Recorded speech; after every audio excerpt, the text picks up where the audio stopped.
Very excited. I think all cup finals is always a special occasion. All coaches, players, clubs want to be playing in finals. So yeah, everybody in the camp is really excited to put in a big effort tomorrow to lift the trophy. And you know, Simba Sports Club are a club that want to and need to be lifting trophies. So we've created that opportunity for ourselves tomorrow. So yeah, everybody's ready to go. We obviously do know that our opposition are a good team and well coached, good individual players in the team. So if we do want to win the cup, it's important that we. Habari za mchana.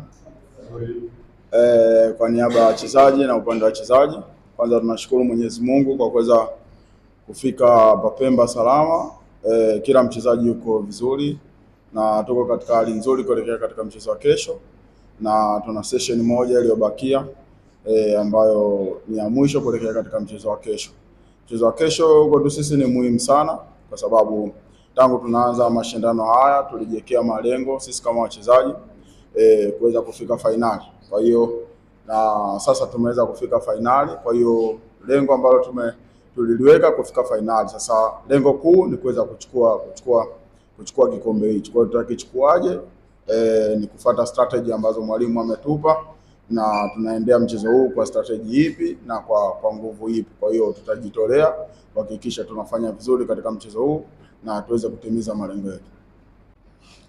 Kitu cha kwanza naweza kusema kwamba tunaenda kukutana na timu nzuri yenye wachezaji wazuri, tunaliheshimu hilo.